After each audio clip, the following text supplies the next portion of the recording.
Today on Monkey Life, Paolo protests during a woolly weigh-in.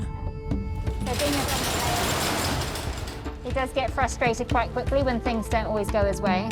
A new fruity experience for the Siamangs. Zach, wanna try this? See what you think. And the Capuchin's box clever when it comes to tracking down treats.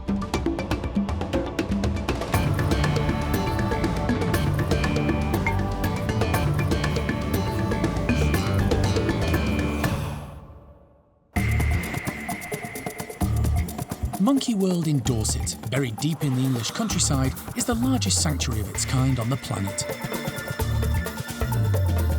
The team, led by Dr. Alison Cronin, rescue and rehabilitate abused and unwanted primates from all over the world. You just never know how it's going to work.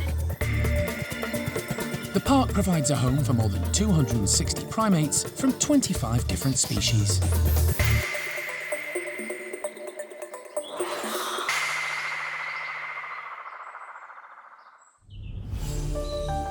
It's a busy day at the bachelor woolly monkey house. The 6 boys in the all-male group are about to be individually weighed. That's if they'll cooperate. Honey, come on. Honey. The care team need each one to sit solo on the scales so they can get an accurate weight and take a good close-up look for any health issues. Honey, Alice. Good boy.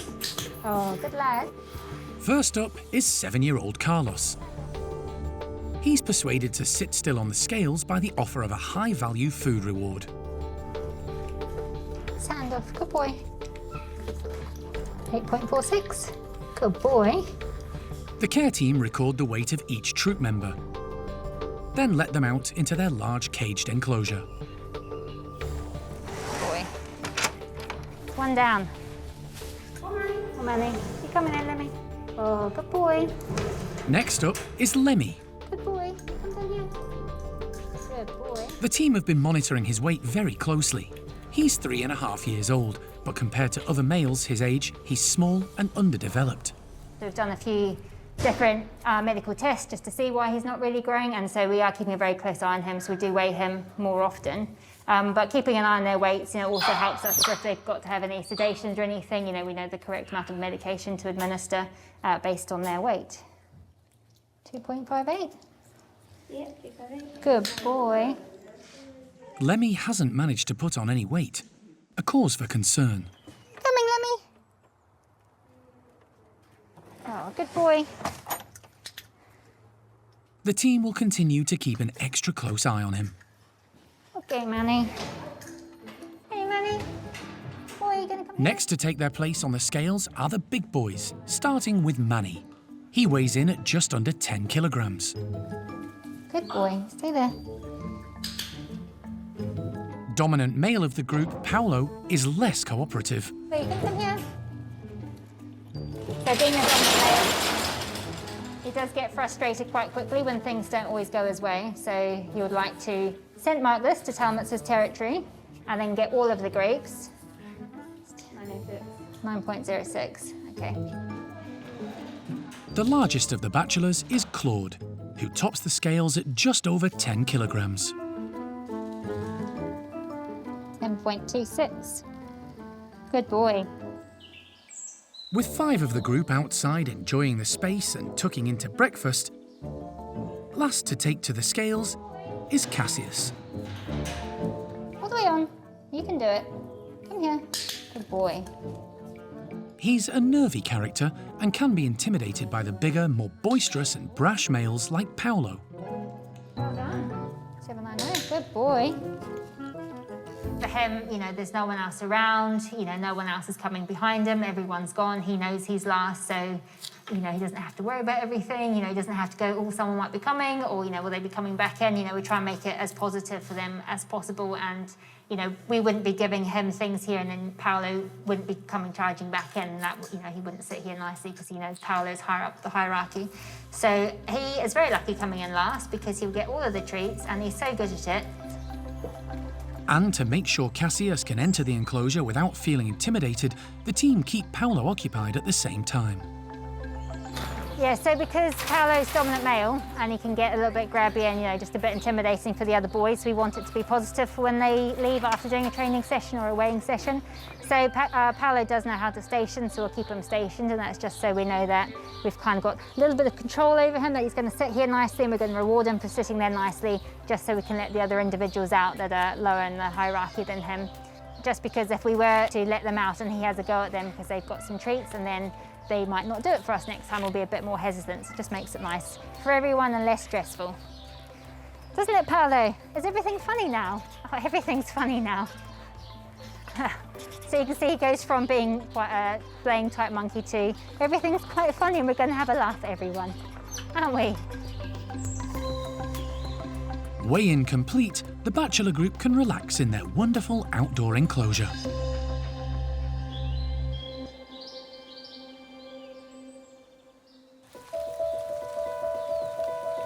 In the colder, wetter months, enticing the primates outside and away from their warm houses can be challenging. But on a glorious autumn morning, when the sun is shining, it's a different story. Siamang gibbons Sam and Sasak are making the most of the good weather. Sam is foraging for the last remaining green autumn leaves, while Sasak is nibbling some fresh grass. The pair have been together for 10 years and are inseparable. When they're not grooming or eating, they can often be found relaxing together in their spectacular tree-filled enclosure. But today, Primate Care Team member Kat has something new and unusual for the Siamangs. Sam! Sass! Come here! A fruit they've never tasted before. So this morning we've had a bit of a donation of a rather unusual fruit. This is called a medlar fruit. Now I've not actually tasted it myself, but we're just going to have a little bit of an experiment to see whether the Siamangs like them. It's something we haven't had before, so it'll either be a hit or a miss. We'll just have to wait and see. Rather than throwing the food in, Kat tries calling the pair over to see what they make of the unusual fruits. Sasak, want to try this? Want to try this? See what you think. That's it, sit with your back to the camera. Well, she's not shy, she's piling it in there, she's not hesitating at all, so whether that's a good thing or not, I don't know. Sasak really enjoys her food, so it doesn't really matter what it is, she'll eat it. Sam's a little bit more discerning with his taste, so we'll see what he thinks in a minute. The medlars are a great source of fibre and nutrients. Sasak's tucking in with relish, but Sam is too busy foraging. Sam, come here, buddy. Sasak made short work of that. Want another one? Is that a hit? Sam can be wary of new things and heads back towards the house, but Kat keeps trying. Sam, come and try these. Eventually, his curiosity gets the better of him. Shall I give you a little one there and see what you think? Up there, dude. Oh, just throw it at my head.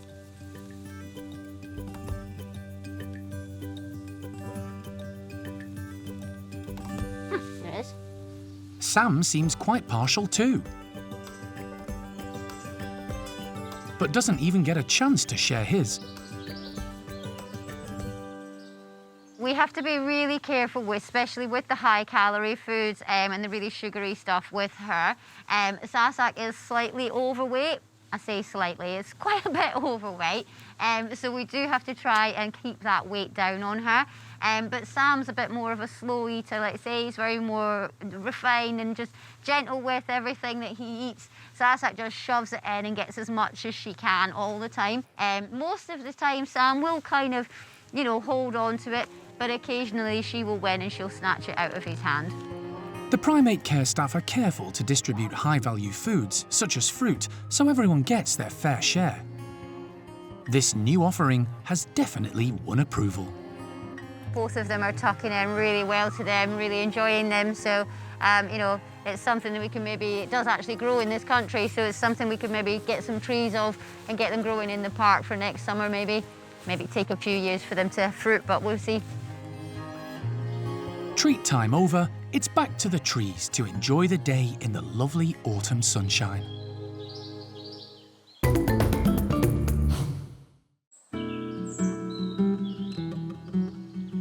It's all change over at the Stumpy House, with the group in turmoil as the males vie for top position. The battle in the rankings has come about after a number of elderly Stumpies passed away. First was female Charlie. Then, ageing and respected leader Sam had to be put to sleep. The primate care team were prepared for the next loss, that of elderly female Flo. They'd been expecting it and did all they could to make her last days as comfortable as possible. But it was still a huge blow. You spend so much time with these guys, you get really attached to them, and it is very hard, but when you've been working with them long enough, you know the signs, you know the cues, and in my experience with the Stumpies, once they start to show the symptoms, quite often you know that there's something seriously wrong. They will mask it, they will cover it up. And when you do start to see the symptoms and the problems, quite often there is something more serious underlying sort of going on with these guys. There's now a void at the top, and younger males Toto and Freddie are competing to step up. Previously, Toto, short on Stumpy etiquette, but scoring points on looks, kept out of everyone's way. Now he's strutting his stuff, displaying on bridges and walkways to demonstrate to the other four just how big and strong he is. He's developed a swagger and is looking far more confident. If it's brawn and good looks the females want, then Toto could become top man. His rival, the only other male in the group, is Freddie. They've been best friends since they arrived together at the park 7 years ago. But Freddie has always had the upper hand. He certainly has the edge when it comes to alliances with the girls, and he understands Stumpy social behaviour. Everything needed to be the dominant male.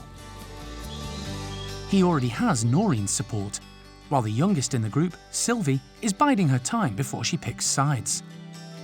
Poor old Kelly, still struggling to come to terms with the loss of Sam, is showing little interest. Yeah, this has all been a bit of an unforeseen nightmare, these Stumpies. They're a bunch of old men and ladies. We were hoping that once it all settled down, that the boys would establish their hierarchy and the 5 of them could live very happily, comfortably, just being Stumpies and pottering around and doing things at slow pace. We just need them to sort of settle down. We need the boys to sort out their hierarchy, Toto really to understand his place, really. That's the biggest issue. He just doesn't understand the social skills and the social etiquette. And Freddie gets very frustrated and annoyed with that, and then he takes it out on either Toto or he takes it out on the girls.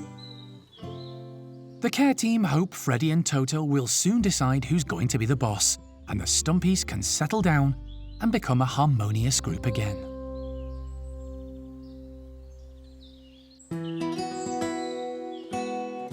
The change in seasons brings different and exciting forms of enrichment for the primates. At the Saki monkey house, devoted couple Desmond and Chloe are about to be given a seasonal treat. But there's a third resident at their house who'll be eager to secure a share. We've also got Loki the marmoset. So it's one of the only mixed species groups that we've got here. The reason that Loki is living with the Saki monkeys is essentially he's a marmoset with an ASBO when it comes to other marmosets. He just doesn't understand marmoset language. He doesn't know how to interact with them. He's somebody that we've tried on and off again over the years many times to accept the company of another marmoset. And every time his instinct is to just attack. Loki was a victim of the UK pet trade and spent his early life on his own. He became very human-focused and so lacks the necessary skills and social etiquette to live with others of his own kind. His failure to find friends at the park has resulted in him becoming housemate to Desmond and Chloe. It's worked out really well because it's given him some sort of social interaction. And it's also good for the Sakis because they're a little old couple and it's nice to vary up their environment and give them something else in their environment to look at and to interact with. Today, the trio are getting some seasonal pumpkins, full of seeds and with plenty of juicy flesh. Steph has also cut holes in some to add an extra treat: live mealworms. So it's really important to change the environment for these guys. You want to keep things interesting. You want to constantly keep the primates' brains active as well as their bodies. They've got something new to think about, something new to interact with. So something like this is great because it just changes up that environment and gives them something to engage with.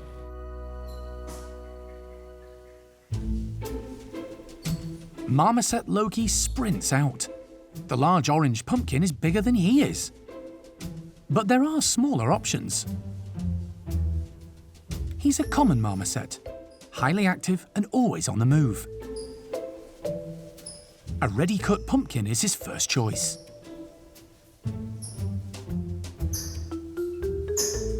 Eventually, Desmond makes an appearance, grabs a handful of seeds, and heads back to find Chloe.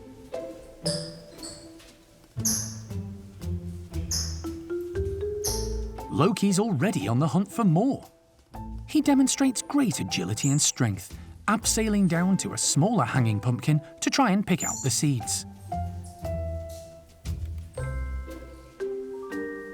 Desmond has persuaded Chloe to venture out, but she's in no rush. She's thought to be the oldest captive Saki monkey in Europe. Chloe is a really old lady now. She's a very old girl.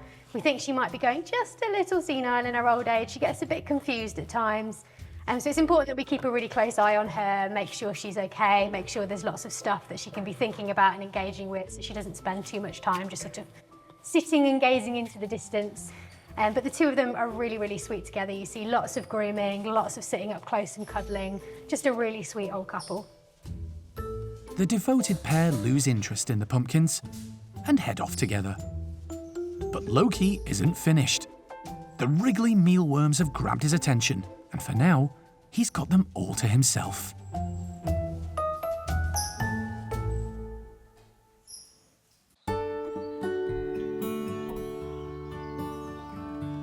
Autumn has well and truly arrived at the park. And the change in the season has presented a golden opportunity for the primate care team. They're taking full advantage, giving one lucky group of primates a fun and rewarding morning. We're basically filling up lots of boxes with leaves. We're going to put some bugs and things for them to forage in there, and basically creating big foraging areas in the enclosure for the capuchins. So it should be really exciting. They obviously see leaves a lot, but not to this scale with big piles of leaves. So yeah, it should be nice for them.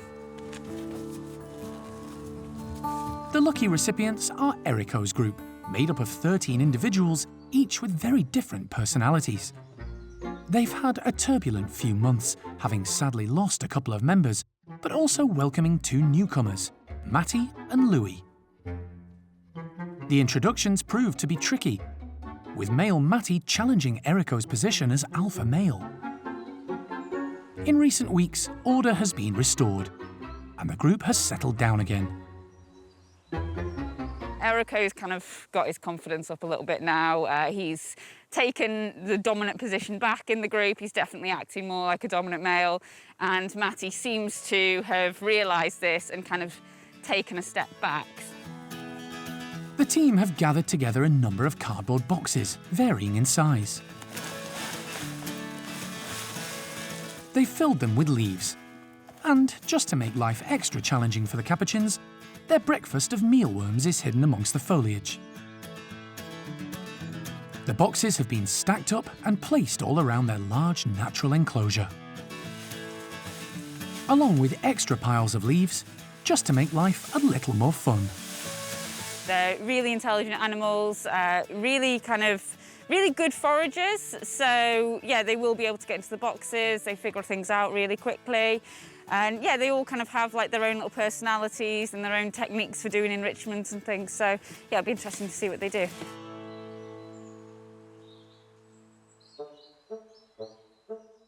Leader Eriko is first out. He's a bright and confident capuchin and wastes no time diving into the boxes and foraging through the leaves. Second-in-command Sean is particular about his choice. Once he has the box he wants, he has no problem getting inside to hunt through the contents. The high rankers in Capuchin society always get first crack at any enrichment on offer. Dominant female Phoenix has unwrapped her parcel and jumped right in. Low ranker Ringo bravely tackles a box attached to one of the high hoses, before being moved on by Zoe, who's further up the pecking order and a lot younger. No such problem for one of the newest members of the group, Louie. Her nimble fingers easily negotiate one of the smaller boxes, and she's rewarded with a handful of mealworms. Capuchins live in large groups, but not as a constant, unified entity. It's a fission fusion society. They tend to have their own subgroups and friendships. Today, there's so much to explore and investigate, they're all busy foraging as individuals, with varying results. Once all the boxes have been opened, the leaves can be recycled again and again.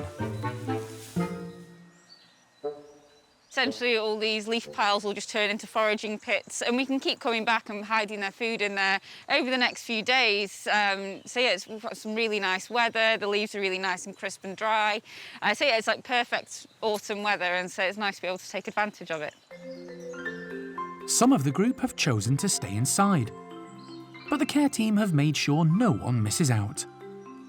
The indoor playroom has also been filled with boxes and leaves, giving everyone, including newcomer Matty, the chance to get their share. It's been a good morning for the whole group, and the boxes and leaf piles will encourage plenty of natural foraging and fun throughout the day.